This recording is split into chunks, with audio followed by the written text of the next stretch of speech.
السلام عليكم ورحمة الله وبركاته. الحمد لله رب العالمين وصلى الله وسلم وبارك على نبينا محمد وعلى آله وصحبه أجمعين. أشهد أن لا إله إلا الله وحده لا شريك له وأشهد أن محمدا عبد الله ورسوله صلى الله عليه وسلم. أما بعد. En cette soirée du 19 du mois de Rabi' al-Thani de l'an 1437 de l'hégire du prophète Mohammed sallallahu alayhi wa sallam, qui correspond au 28 janvier 2016, nous entrons dans le 36e cours des leçons importantes pour toute la communauté de l'aimable cheikh Abdul Aziz ibn Abdullah ibn Baz, qu'Allah le récompense. Nous sommes toujours à la fin de la 17e leçon, la mise en garde contre l'association et les péchés majeurs. Nous nous sommes arrêtés sur le faux témoignage. Et le faux témoignage est un crime. C'est un péché qui fait perdre les droits de leurs ayants droit et qui permet injustement à un individu ayant fait pratiquer ce faux témoignage d'user des biens d'autrui de façon injuste. Combien de gens ont été tués à cause de faux témoignages? Combien de gens ont été offensés? Ainsi, celui qui pratique le faux témoignage est injuste, premièrement, parce que c'est un mensonge, et c'est basé sur le mensonge et la calomnie. Deuxièmement, il est injuste envers la personne sur laquelle il a effectué ce faux témoignage, car il lui a fait perdre son droit. Il est injuste envers la personne pour laquelle il a fait ce faux témoignage, car il lui a donné un droit qu'elle ne mérite pas.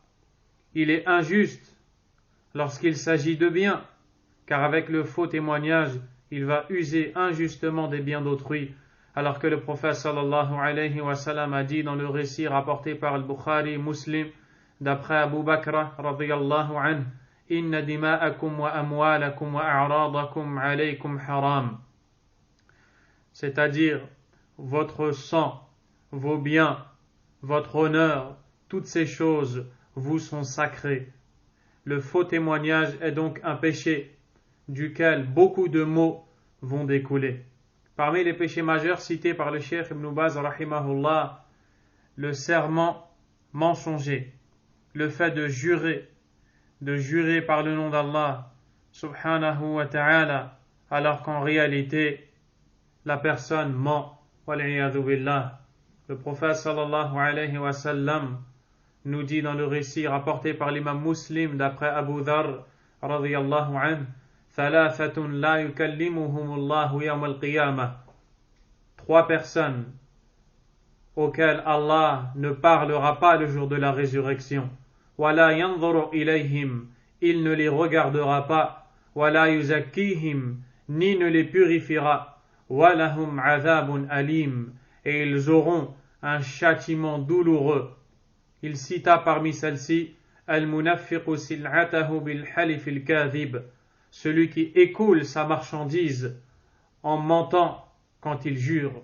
Il jure en mentant dans le but de vendre sa marchandise. Et c'est une chose que l'on voit énormément malheureusement chez les commerçants qui n'hésitent pas par amour des biens, amour de l'argent, à jurer par le nom d'Allah en qualifiant leur marchandise par des qualités que cette marchandise en réalité n'a pas, comme le fait de jurer que ce n'est pas de la contrefaçon alors que c'est faux, le fait de jurer que c'est de la bonne qualité alors que c'est de la très mauvaise qualité, et toute autre chose en ce sens. Parmi les péchés majeurs, idha'ul jar, nuire aux voisins. Vous avez vu parmi les bons comportements le fait de faire preuve de bonté envers le voisin. Et être nuisible au voisin est un des péchés destructeurs également.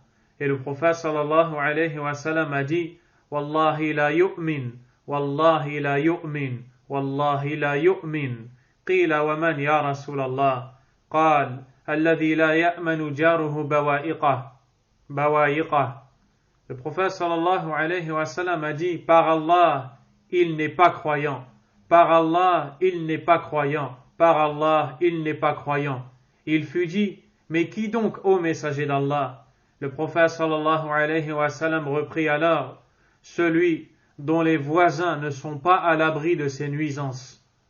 Et quand le prophète alayhi salatu wa sallam dit, par Allah, il n'est pas croyant, c'est-à-dire, il n'est pas croyant complètement. Il n'a pas atteint la foi, le niveau de foi complet. Sa foi est défaillante à cause de ce péché qu'il commet. Mais ça ne veut pas dire qu'il n'est pas croyant dans le sens où il est mécréant. Ce n'est pas ça qui est voulu, bien sûr. Également, le fait que le prophète sallallahu alayhi wa sallam dit « il n'est pas croyant », c'est donc une menace. Et comme c'est une menace, vous avez compris que c'est un péché majeur. Puis, le Cheikh Ibn Baz rahimahullah dit le fait d'être injuste, le fait d'opprimer les gens, que ce soit en faisant couler leur sang, en pillant les biens ou en portant atteinte à leur honneur. Car comme dans le hadith que vous avez entendu, le prophète alayhi salatu wassalam a dit votre sang, vos biens, votre honneur, toutes ces choses-là vous sont sacrées. Puis il continue et dit كَحُرْمَةِ يَوْمِكُمْ هَذَا فِي بَلَدِكُمْ هَذَا فِي شَهْرِكُمْ هَذَا. Comme est sacré ce jour-ci, comme est sacré ce village, et comme est sacré ce mois. Le prophète alayhi salatu wassalam a dit ces paroles alors qu'il était en train d'accomplir le pèlerinage d'adieu sallallahu alayhi wa sallam, et il était donc à Mecca, à Arafat, un lieu sacré, pendant un mois sacré, et également dans un endroit qui est sacré. Et d'ailleurs, Abdullah ibn Umar radiyallahu anhuma, quelqu'un lui a envoyé un courrier lui disant Uktub li bil ilmi kulli. Fais-moi un écrit réunissant toute la science. Cheikh Abd al-Razzaq al-Badr dit comment l'un d'entre vous aurait-il pu répondre à une telle demande, à une telle requête? On lui demande de lui rédiger un écrit ou de rédiger un écrit qui réunit toute la science. Ce n'est pas possible. Mais regardez la science de Abdullah ibn Umar radiyallahu anhuma, qui a réuni dans un écrit des choses essentielles et très importantes.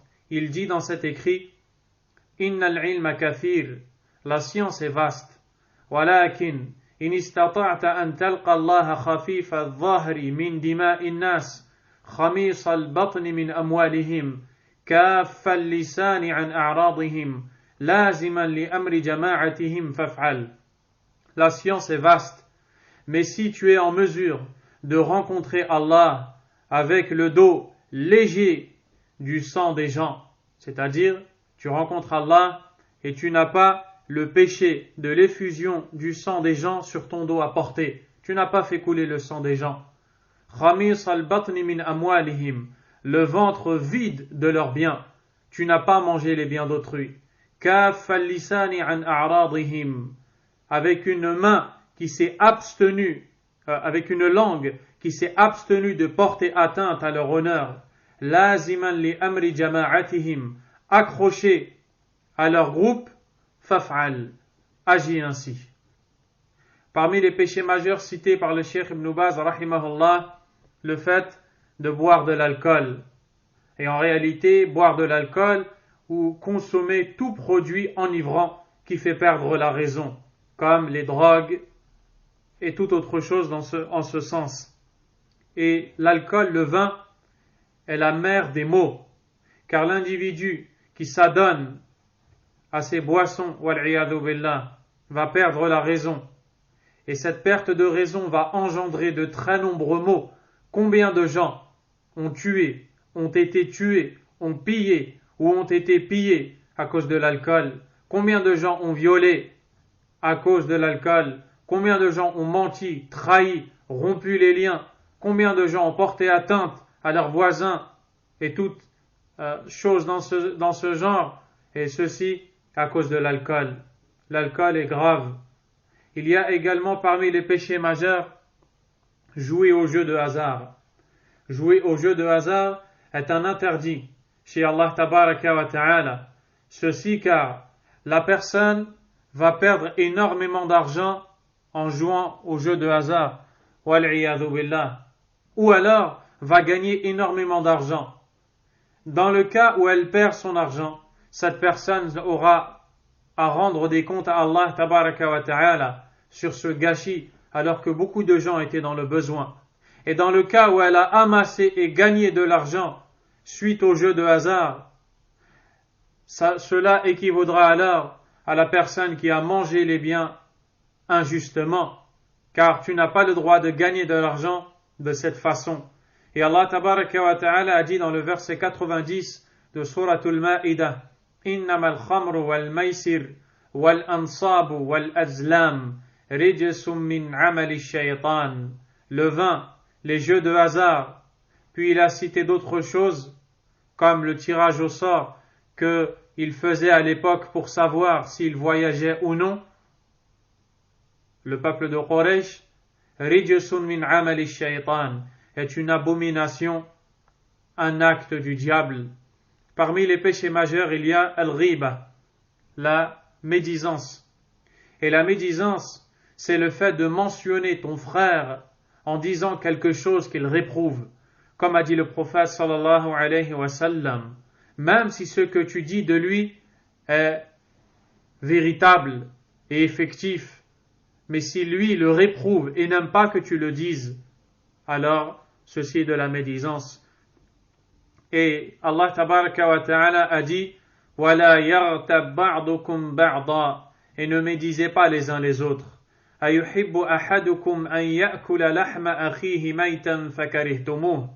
L'un d'entre vous aimerait-il manger la viande de son frère mort? Vous détesteriez cela.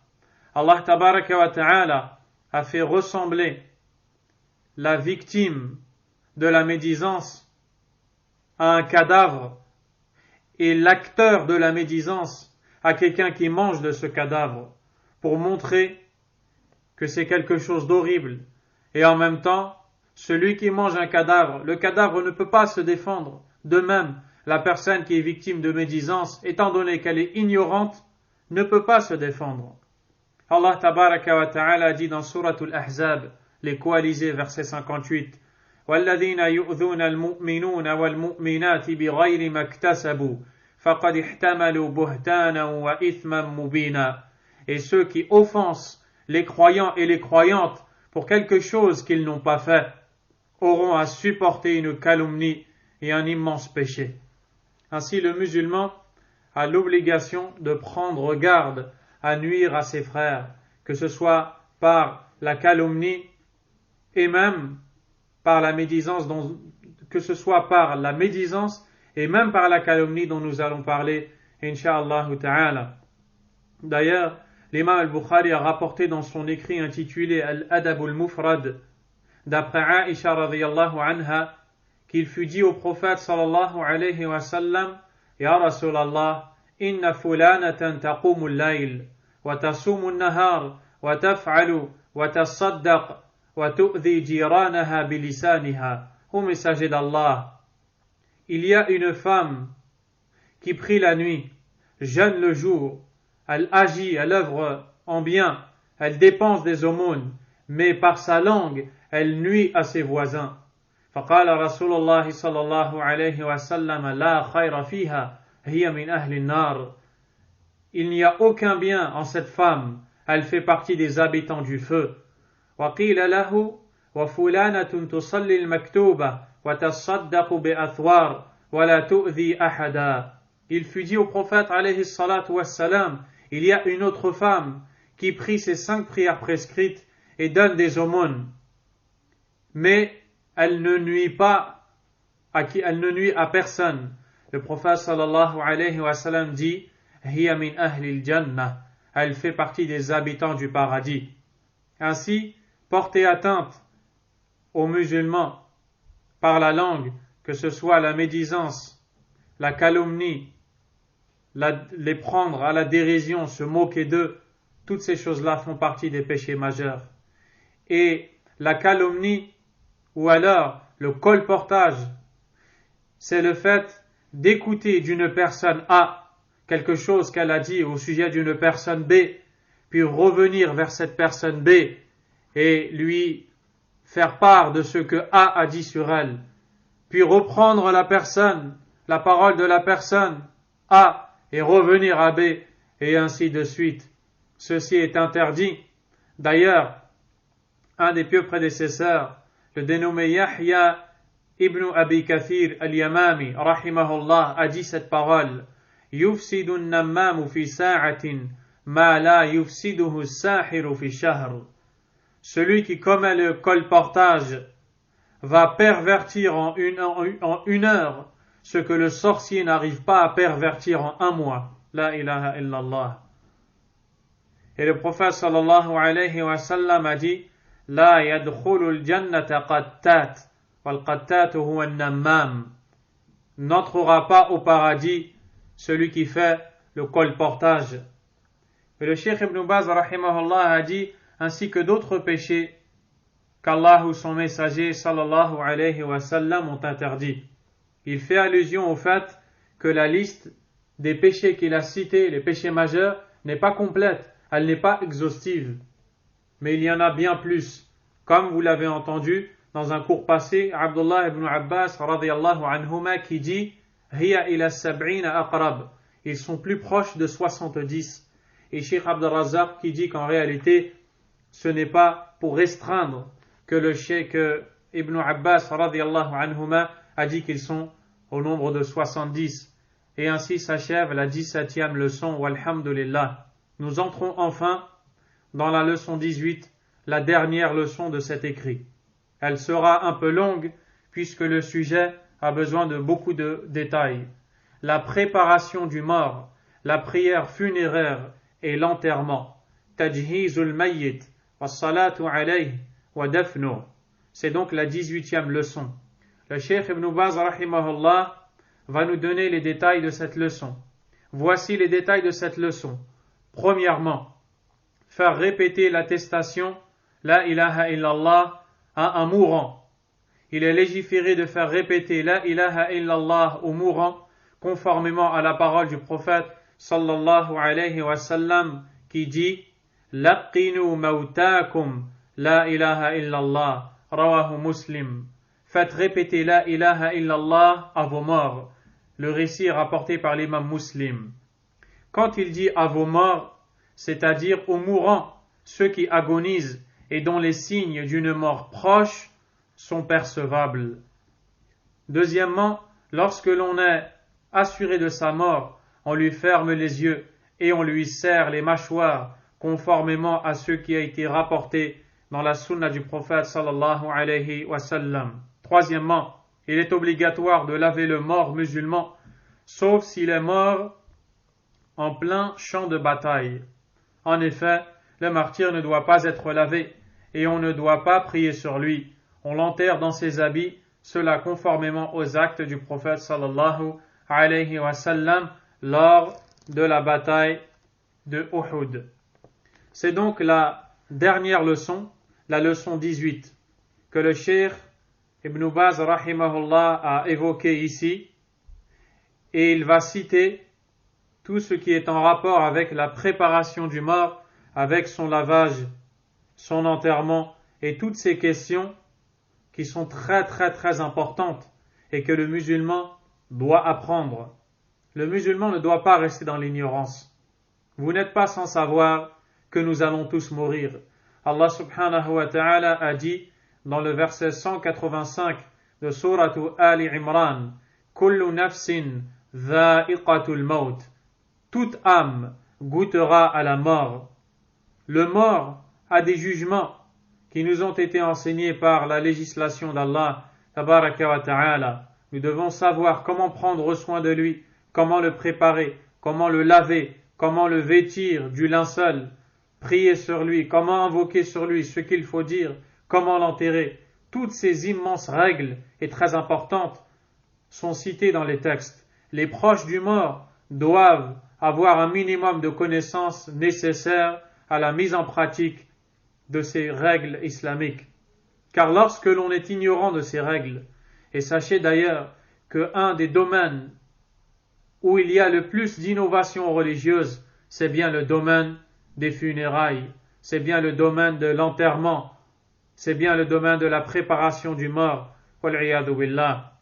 Je vous invite à vous procurer un écrit dans ce sujet très important du cheikh Muhammad ibn Nasir al-Din al-Albani, rahimahullah rahmatan wasi'a, intitulé Ahkamul Janaiz, les règles des funéraires. Le livre a été traduit en français, où il cite les innovations relatives à la préparation du mort et toutes ces choses-là.